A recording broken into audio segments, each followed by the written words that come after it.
자, 1번. 다음 그림은 전 세계 해양의 표층 수온 분포를 나타내었습니다. 어떻습니까? 여기 보시면요, 뭐 30도도 있고요. 자, 위로 올라갈수록 표층 수온이 점점 낮아지고 있죠. 여기도 마찬가지입니다. 아래로 내려갈수록 표층 수온이 낮아지고 있습니다. 이유는 뭐겠습니까? 단위 면적당 태양에너지 양이 작기 때문에 그렇죠. 자, 그렇다면요, 1번에 해수의 표층 수온 분포가 아래와 같이 나타나는데 가장 큰 영향을 주는 것은 바로 태양에너지이기 때문에 그렇습니다. 태양에너지도 있고 지구 자체는 어떨까요? 둥글죠. 둥글기 때문에 단위 면적당 태양에너지 양이 서로 다르게 나타나는 겁니다. 자, 1번의 정답은 3번이 되겠습니다. 2번 보도록 할게요. 자, 이에 대한 설명 중에서 옳은 것을 보기에서 한번 골라봅시다. 자, 저위도에서 고위도로 갈수록 표층수온이 낮아진다. 맞는 보기가 되겠죠? 자, 그 다음에 등온수는 대체로 경도와 나란하게 나타난다. 우리 지구를 한번 그려볼게요. 이렇게 지구가 이렇게 있으면요, 여기 이제 세로줄 있죠, 이렇게. 자, 이게 뭘까요? 이게 바로 시간선이라 그럽니다. 이걸 경선, 경도 이렇게 이야기를 하고요. 그 다음에 가로선이 있죠. 이거는 우리가 고도를 나타내는 겁니다. 이렇게 고도를 나타내는 선으로서 얘를 위선이라고 그러죠. 자, 이 자체를 위도라고 부릅니다. 여기가 0도, 30도, 60도, 90도 이렇게 나타내겠네요. 그죠? 얘는 시간선입니다. 시간선. 자, 1시간에 15도죠. 그래서 이 간격은 30도 간격이라면 2시간 차이가 나는 겁니다. 아시겠습니까? 네, 좋습니다. 그래서 등온소는 대체로 경도와 나란하게 나타나는 게 아니라 등온소는 위도와 나타나게 나타나죠. 비슷하게. 그래서 경도가 아니고 위도로 고쳐주셔야 됩니다. 그 다음에 디귿. 고위도로 갈수록 태양에너지가 적게 도달하게 되겠죠. 네. 그럼 니을은 맞겠습니다. 위도가 같은 지역은 대체로 표층수온이 비슷하게 나타난다. 그렇죠. 네, 정답은 3번이 되겠습니다. 자, 그 다음에 3번 문제 또 보도록 하겠습니다. 해수의 연직수온 분포에 대한 설명 중 옳지 않은 것은? 우리 해수의 연직 분포는요, 깊이에 따른 수온 분포죠. 그죠? 깊이에 따른 수온 분포로 인해서 세 개의 층으로 나타난다. 기억나십니까? 네, 그래서 혼합층, 수온약층, 심해층 이렇게 우리가 구분이 되겠죠. 네. 자, 1번에는 해수는 혼합층, 수온약층, 심해층으로 구분한다. 맞는 복입니다. 그 다음 해수의 수온은 깊이가 깊어질수록 낮아진다 했습니다. 그렇지 않죠? 해수의 수온은 깊이가 깊어질수록 일정한 층이 있다가 낮아졌다가 그 다음에 일정한 층이 나타난다고 했습니다. 그죠? 네, 그래서 틀린 것은 정답이 2번이 되겠네요. 그래서 깊이가 깊어질수록 수온이 일정한 층이 있습니다. 어떤 층이 될까요? 바로 여기가 혼합층, 그 다음에요, 여기가 수온약층. 이렇게 구분을 하시면 되겠죠? 네, 좋습니다. 정답은 2번이 되겠네요. 네. 자, 많이 나옵니다. 이 문제도. 전등에 해당하는 것은 뭐가 될까요? 바로 태양이 되겠죠? 그 다음에 이 온도계가 깊이에 따라서 다르게 꽂혀 있죠. 자, 그 말은 깊이에 따른 수온 변화, 그죠? 깊이에 따른 수온 변화를 나타내고자 이 실험을 했습니다. 그리고 부채질을 했다고 했어요. 부채질은 바람을 일으켰죠. 그죠? 바람을 일으킨다. 이거 어떤 의미일까요? 혼합층의 두께를 보는 겁니다. 네, 좋습니다. 자, 그러면 7번에 옳은 것을 한번 골라볼까요? 전등의 에너지는 깊이에 관계없이 같은 양에 도달한다. 아니죠. 깊이가 깊을수록 그 에너지 양은 적게 도달하게 되는 겁니다. 그래서 1번은 틀린 보기가 되겠네요. 전등을 10분 동안 비추면 표층의 물이 혼합되어서 수온이 일정한 층이 나타난다. 전등을 10분 동안 비치는 게 아니라 물이 혼합된다라는 것은 부채질을 해야 되는 거죠. 네, 2번도 틀린 보기가 되겠습니다. 그 다음에요, 부채질을 강하게 하면 수온이 일정한 층이 사라진다? 아니죠. 오히려 두껍게 나타나겠죠. 네, 3번도 틀렸고요. 전등을 비추고 부채질을 하면 깊이에 따른 수온 변화를 기준으로 두 개의 층으로 구분된다? 두 개가 아니고 몇 개층이 될까요? 3개층이 되겠습니다. 4번도 틀린 보기가 되니까 정답은 5번이 되겠습니다. 5번 해수의 연직수온 분포에 영향을 주는 요인은 태양에너지와 바람이다. 그렇죠. 정답은 5번이 되겠네요. 자, 그 다음에 8번 문제. 자, 전등을 비추고 부채질을 했을 때 나타나는 기표에 따른 수온 변화로 옳은 것은요. 일단 전등을 비추었으니까 태양에너지가 되겠습니다. 그 다음에 부채질을 했다. 바람이 되겠네요. 바람이니까 혼합층이라고 생각해 주시면 되겠죠? 네, 좋습니다. 4번과 5번이 비슷하겠네요. 그런데 정답은 4번이 되겠죠. 네.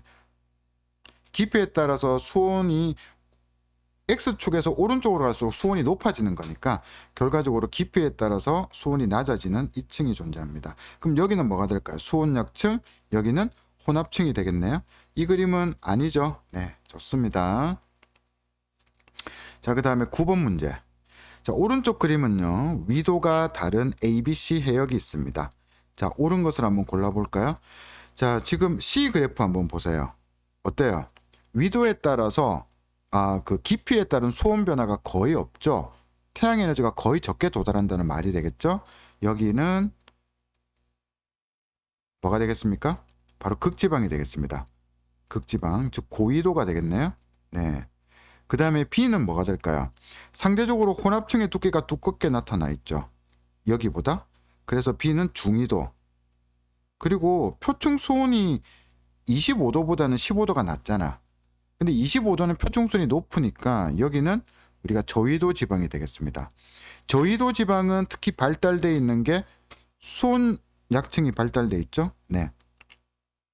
자, 옳은 것을 한번 골라볼까요? 몇 번이 되겠습니까, 이거? 네. A 해역은 저위도, B 해역은 중위도, C 해역, 옳지 않은 것을 골라냈네요. 자, 그리고 그래서 1번에 맞는 보기가 되겠습니다. A 해역의 표층수온이 높은 까닭은 태양 에너지를 받기 때문에 그렇다. 그렇죠? 네, 좋습니다. 바람이 가장 강한 해역은 중위도 지역이 되겠죠. 그게 B 지역이 되겠습니다. 자, 4번에 A 해역에서는 저위도 해역이 되겠네요. 자, 수온약층의 온도 변화가 가장 크다. 그렇죠? 네. 자, 정답은 몇 번이 될까요? 5번이 되겠네요. 옳지 않은 거. 자, 해역에서 혼합층이 가장 발달되어 있다. C 해역이 아니고 혼합층이 발달되어 있는 곳은 A라고 A가 아니고 B라고 고쳐주셔야 되겠죠? 네, 좋습니다. B가 되겠습니다. 자, 11번 문제 한번 보도록 하겠습니다. 오른쪽 그림 같은 해수 1kg에 포함된 염류들의 질량을 나타낸 것입니다. 이에 대한 설명 중 옳은 것을 한번 골라봅시다. 했습니다. 해수 1kg이라고 했으니까 1000g이 되겠죠. 자, 1000분의 염류가 몇 그램 들어있습니까? 35g 들어있죠. 곱하기 1000 하니까 염분은 얼마가 될까요? 35 PSU가 되겠네요. 네, 좋습니다. 그 중에서 가장 많은 양을 차지하고 있는 게 뭘까요? A가 되겠죠. A는 염류 중에서 짠맛을 나타내는 염화 나트륨이 되겠습니다. 그래서 1번은 틀렸습니다. 그 다음에 B는 뭘까요? B는 두 번째로 많죠. 염화 마그네슘 MgCl2. 그죠? 네, 그래서 틀렸죠? 이 해수의 염분은 35 PSU다. 맞죠? 방금 선생님이 계산해 드렸습니다. 이 해수 100g을 증가시키면 염류가 35g을 얻을 수가 있답니다. 얼마일까요? 1000g 안에 염류가 35g이 들어있죠.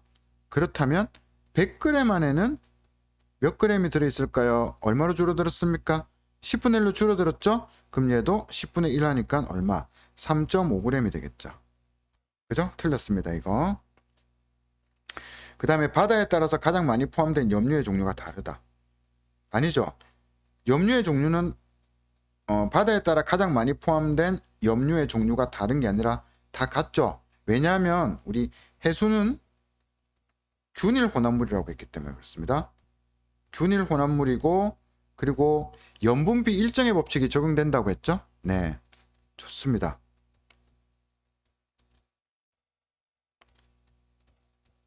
자, 이렇게 염분비 일정의 법칙. 그래서 뭐 지금 우리가 살고 있는 이 고장의 염분의 비율이나 동해의 염분의 비율이나 남해의 염분의 비율이나 염분의 비율은 분명히 그 염분의 양은 틀릴 수는 있지만 그 속에 들어있는 염류의 그 비율들은 항상 일정하게 나타날 겁니다. 그래서 이걸 우리가 염분비 일정의 법칙이라고 말씀드렸습니다. 자, 그 다음에 12번 문제 한번 보도록 하겠습니다. 염분에 대한 설명 중 옳은 것은 어떻게 될까요? 염분의 단위는 PSU 또는 퍼센트다? 아니죠. 퍼밀입니다. 이거 잘못하면 퍼밀로 오해할 수가 있어요. 이렇게 점 2개. 전 세계 해수의 평균 염분은 45가 아니고 35래요. 자, 이거는 암기를 하셔야 되겠죠? 네. 그 다음에 염분은 어느 곳에서 측정해도 항상 일정하다. 염분은 일정하지가 않죠. 그 비율이 일정한 거죠. 그래서 틀렸습니다. 자, 그 다음에 염분은 해수 1kg 속에 들어있는 여러 가지 염류의 양을 모두 합한 것이다. 네, 맞는 복입니다. 정답이 4번이 되겠습니다. 5번은 어떻게 될까요? 염분이 200이라고 했습니다. 200 PSU 1kg을 만들기 위해서는 물 1000g, 염류 200g이 필요하다. 아니죠. 해수 1kg 속에 해수 1000g이라는 소리는요. 지금 물이 800g 들어있고 그 다음에 염류가 200g 들어있던 소리가 되겠죠. 그래서 200 PSU라고 했으니까 1000이 아니고 800으로 고쳐주셔야 됩니다. 네, 좋습니다. 정답은 5번이 아니고 4번이 되겠네요. 네, 그 다음에 13번 문제 한번 볼까요? 자, 다음 표는 어떤 해수 100g 속에 들어있는 염류의 질량을 나타낸 것입니다. 100g이라고 했습니다. 염분은 우리가 해수 몇 g이 될까요? 1000g이죠. 그래서 100g에 있는 것을 1000g으로 바꿔주셔야 됩니다. 자, 이거 한번 다 더해볼까요? 자, 100g 안에 들어있는 걸 다 더해주니까 얼마가 나올까요? 3.5g이 나옵니다. 그러면 100g 속에는 염류가 3.5g 들어있으니 1000g 속에는 얼마가 들어있을까? 자, 여기서 10만큼 늘어났죠? 그죠? 100g에서 1000g이 돼서 곱하기 10이 했으니까 여기도 곱하기 10을 하셔야 됩니다. 따라서 35 PSU 염분을 구하라고 했으니까 정답은 3번이 되겠네요. 그죠? 네, 좋습니다. 4번 문제 한번 보도록 할게요. 염분이 30 PSU래요. 해수가 3kg인 3kg에 들어있는 총 염류는 몇 g인가 이렇게 나와 있네요. 자, 그러면요. 우리는 해수 1kg에 대해서 생각을 해 주셔야 되겠죠. 자, 그러면 3kg 안에 30이 들어있다면 1kg 안에는요 3분의 1이니까 10이 되겠죠. 맞나요? 맞습니까? 네. 죄송합니다. 이렇게 풀면 안 되죠. 자, 다시 한번 볼게요. 염분이 30 PSU라고 했습니다. 그러니까 해수 1000g 속에 염류가 30g이 들어있다는 소리입니다. 그러면 해수가 3000g이죠. 곱하기 3을 해야 되니까 여기도 곱하기 3을 해야 되겠죠. 그러면 염류는 90g이 들어있겠네요. 네, 좋습니다. 5번이 정답이 되겠죠. 자, 그 다음에 15번 문제 또 들어가도록 하겠습니다. 선생님이 지금 속이 막 느글느글하네요. 커피를 2잔을 마셔서 그런가? 자, 그렇습니다. 그래도 선생님 설탕 넣는 거는 안 먹는데. 자, 염분이 40 PSU랍니다. 그때 해수가 250g을 만들기 위해서 물과 염류의 양으로 옳은 것을 한번 골라봅시다. 자, 염분이 40 PSU라고 했어요. 그러면요, 해수 1000g 속에 염류가 40g 들어있네요. 근데 250g으로 줄었죠.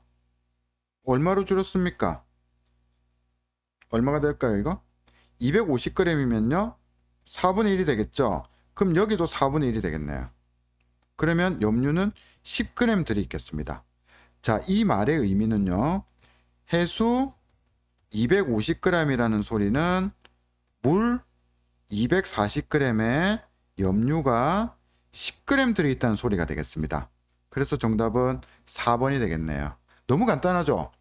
자, 해수는 균일 혼합물입니다. 그래서 해수의 양이 줄어들면 그 속에 들어있는 염류의 양도 같은 비율로 줄어들게 된다는 겁니다. 네, 아셨죠? 네, 좋습니다. 자, 그다음 16번 문제 또 보도록 하겠습니다. 염분이 상대적으로 낮을 것으로 예상되는 것은 뭘까요? 염분이 낮다. 서술형으로 바로 들어갈까요? 첫째, 담수의 유입량이 많다. 둘째, 강수량이 많다. 셋째, 해빙이 된다. 이렇게 세 가지 생각하시면 되겠죠. 자, 몇 번이 어떻게 되겠습니까? 기억은 틀렸죠? 이건 결빙이니까 빙하가 녹는다. 해빙, 강물의 유입이 많이 된다. 담수의 유입이 많다. 강수량이 증발량보다 많다. 맞습니다. 정답이 니은, 디귿, 리을이 되겠네요. 미음은 어떻게 될까요? 증발량이 강수량 값보다 0보다 크다 했습니다. 0보다 크려면 증발량이 강수량보다 커야 되겠죠. 그러면 얘는 상대적으로 염분이 높게 나타나게 될 겁니다. 정답은 니은, 디귿, 리을이 되겠네요. 네, 어려운 내용은 없다라고 생각이 듭니다. 자, 그 다음 17번. 염분에 영향을 미치는 요인을 한번 봅시다. 뭐 강수량이 되겠습니다. 그 다음에 뭐 강수량 증발량, 해빙, 그 다음에 담수의 유입량 이렇게 되겠네요. 그러면요, A부터 E까지 중에서 염분이 가장 높은 해수, 염분이 가장 높다. 그 다음에 가장 낮은 해수로 순서대로 한번 봅시다. 염분이 가장 높으려면요, 강물의 유입량이나 강수량이 작아야 되겠죠. 작으니까 이쪽 라인이 되겠습니다. 그리고 증발량이 커야 되겠죠. 그러니까 여기 라인 되겠네요. 그럼 공통적으로 포함되는 것이 교집합이 형성되는 곳은 A가 되겠습니다. 그죠? 자, 그 다음에 염분이 가장 낮은 곳은 이 구간하고 이 구간이 되겠네요. 교집합이 되는 구간은 E가 되겠네요. 그래서 17번의 정답은 2번이 정답이 되겠습니다. 20번 이렇게 나와 있습니다. 자, 다음 표는 A와 B 해역의 염분과 주요 염류의 양을 조사했습니다. 자, A 해역 한번 보겠습니다. 염분이 33이래요. 그러니까 해수 1kg이라고 기준 단위 질량이 나와 있죠. 이 중에서 염화나트륨이 25.6g이 있으니까 있고요. 염화 마그네슘은요, 33에서 이거 빼면 안 됩니다. 물론 여기에 더 많은 염류들이 있겠죠. 뭐 A도 있고 B도 있고 C도 있고. 그 중에서 염화 마그네슘이 얼마가 있을까 몰라요. X라고 해주시면 되겠죠. 그죠? 네, 좋습니다. 염분비 일정의 법칙을 생각해 주시면 됩니다. 그래서 염분이 33 PSU인 곳이나 염분이 나인 곳인 PSU인 곳이나 염화 나트륨의 비율이나 그 다음에 염화 마그네슘의 비율은 항상 같다라고 했습니다. 그죠? 얘는 염화 나트륨이 25.6인데 얘는 77.6이잖아. 왜 그럴까? B 해역이 염분이 높기 때문에 그렇습니다. 최소한 33보다는 클 겁니다. 나 같은 경우는. 그죠? 그러니까 일단 1번은 답이 안 되겠죠? 그죠? 그래서 2번, 3번, 4번, 5번 중에 하나겠네요. 그러면 이 둘의 염분비 일정의 법칙을 사용해서 문제를 풀어보시면요. 자, 어떻게 할까요? 25.6대 가는 77.6대 11 이렇게 하면 되겠네요. 그러면 내양의 곱은 외양의 같다 그래주면요, 가는요 얼마가 나올까요? 77.6분의 25.6 곱하기 11 이렇게 해주면 됩니다. 약분하니까요 3.6이 나오겠네요. 여기는 3.6이 나왔습니다. 그죠?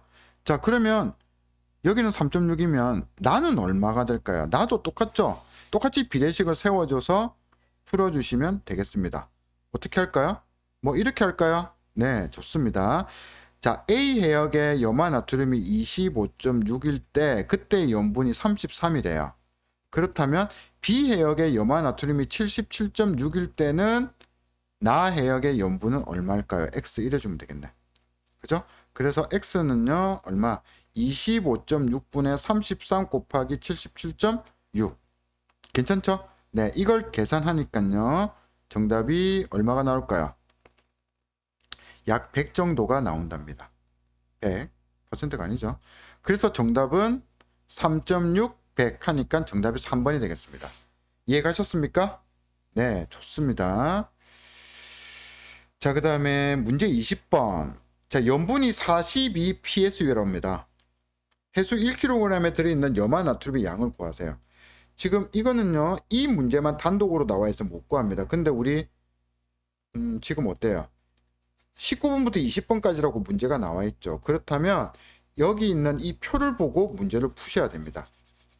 아셨습니까? 네. 가는 3.6이라고 일단 적어 주시고요. 자, 염분이 42라고 했습니다. 1kg 속에 들어있는 염화 나트륨의 양은 얼마냐 이렇게 했네요. 자, 그러면 하나 적어 볼까요? 42일 때 얘가 몰라. 그럼 어떻게 할까? 어떻게 할까요? 이것 때 이거는 이것 때 이거 이래줘도 되고요. 이것 때 이거는 이것 때 이거 이래줘도 됩니다. 그러면요. 33 대 25.6은 100 대 얼마? 77.6 이렇게 해줘도 100대 하면 안 되죠. 네, 죄송합니다. 얼마죠? 42 대 X 이래주면 되겠죠. 그죠? 그러면 X는 자, X는요. X는 33분의 25.6 곱하기 42가 되겠네요. 자, 이거 우리 열심히 지금 계산 한번 해보시면요. X 값은 얼마가 나올까요? 약 32.6이 나오게 됩니다. 아셨습니까, 이거? 자, 지금 다 풀어보셨죠? 다 풀어보셨습니까, 이거? 지금 풀고 있는 거 아니죠? 네. 다 풀어보셨을 거라고 생각을 합니다. 우리 건우는 나름대로 또 복습을 잘 하고 있는 학생이기 때문에 선생님은 그렇게 믿을 수밖에 없네요. 잘 하고 계시죠? 네, 좋습니다. 자, 그 다음 문제로 한번 넘어가 보도록 하겠습니다. 12번 보도록 하겠습니다. 해수가 500g이라고 했습니다. 이때 15g의 염류가 남았답니다. 그럼 염분을 구하라고 했어요. 염분은 우리가 기본 단위가 해수 1kg이라고 하셨죠. 그러면 1000g이라고 했으니까 저 어떨까요? 500g일 때 15라면 1000일 때는 얼마겠는가 이렇게 하면 되겠죠. 따라서 x는요 얼마가 되죠? 30이 나올 겁니다. 자, 그래서 염분을 구하라고 했으니까 1000분의 30 곱하기 1000 이렇게 주면 되겠죠. 약분되죠. 그래서 30 PSU가 나오게 되는 겁니다. 24번 문제도 한번 보도록 할까요? 자, 동해와 황해에 해수 1kg에 포함된 염류의 질량과 비율을 나타낸 것입니다. 자, A 값을 쓰라고 했어요. 그 비율은 항상 일정하죠. 그죠? 네. 보세요. 염화 나트륨이 77.7이 있고 77.7이 있습니다. 그렇다고 질량이 같을까요? 그렇지는 않죠. 질량은 다릅니다. 그죠? 네. 그러면 A의 값을 한번 써보라고 했습니다. A의 값은요, 어떻게 구하면 될까요? 자, 황해에서 그 비율은 항상 일정하다 했으니까 여기 10.9죠? 그럼 얘는 10.9가 되는 거죠. 비율이 일정하니까. 77.7이니까 77.7이 되겠죠. 그러면 B 값을 구하라고 했어요. B 값. 자, B 값은 어떻게 구할까요? 자, 동해에서 얼마죠? 동해에서 25.64g의 염화 나트륨이 있다면 동해에서 염화 마그네슘은 3.6이 있을 겁니다. 그렇다면요, 황해에서 염화 나트륨은 모르겠습니다. 근데 염화 마그네슘의 질량은 3.38 있어요. 그죠? 자, 그러면 얘를 계산 한번 해볼까요? 네, 이렇게 계산 한번 때려보면 자, 3.6b는 25.64 곱하기 3.38. 자, 그러면 b는요 얼마가 될까요? 3.6분의 25.64 곱하기 3.38이 되겠네요. 그죠? 네, 좋습니다. 그랬더니 b 값이 얼마 나올까요? 약 24.1이 나오겠죠? 그죠? 24.1g 정도가 그 값으로 나오게 될 겁니다. 직접 한번 풀어보셨으니까 뭐 크게 어렵지는 않을 것 같습니다. 자, 넘어가도록 하겠습니다. 자, 2번 문제 볼까요? 다음은 북극해, 동해, 홍해의 해수 1kg 속에 들어있는 여러 염류의 질량을 나타내었습니다. 제일 왼쪽 거는 북극해가 되겠습니다. 그 다음에 가운데 거는 동해, 제일 오른쪽 거는 홍해라고 했습니다. 다음 옳지 않은 것을 골라봅시다. 홍해의 염분은 40이라고 했습니다. 자, 이거 다 더해볼까요? 31.2, 4.4, 2.6, 1.9를 했습니다. 그럼 40이 나오겠습니까? 네, 좋습니다. 40 PSU 맞죠? 자, 북극해와 동해에 녹아있는 염료의 양은 같다 했습니다. 북극해와 동해에 들어있는 염료, 얘는 염료가 총 몇 g일까요? 다 더해주면 되겠죠? 30. 동해는 얼마가 되겠습니까? 동해는 33이 되겠죠? 그러면 염료의 양은 서로 다르게 됩니다. 정답이 2번이 되겠네? 그 다음에 새 바다에 녹아있는 염화 마그네슘의 비율은 거의 같다라고 했습니다. 거의 같을까요? 비율은 같겠죠. 염분비 일정의 법칙이라고 했으니까. 네. 그 다음에 네 번째, 염료 중에서 가장 많은 양을 차지하고 있는 것은 지금 여기 살 색깔 보이죠? 염화 나트륨이 되겠네요. 네. 그 다음 5번, 동해에 500g을 증발시켜서 얻을 수 있는 염화 나트륨의 양은 12.8이라고 했습니다. 얘는 지금 1000g에 대한 거잖아. 1000g일 때 염화 나트륨 얼마야? 25.6g이 있죠. 그럼 500g이 되면 곱하기 2분의 1이 돼야 되니까 2분의 1 하면 2련이 224, 2816, 12.8g이 되겠네요. 어때요? 맞아요? 네, 좋습니다. 그래서 정답이 2번 정답이 되겠습니다.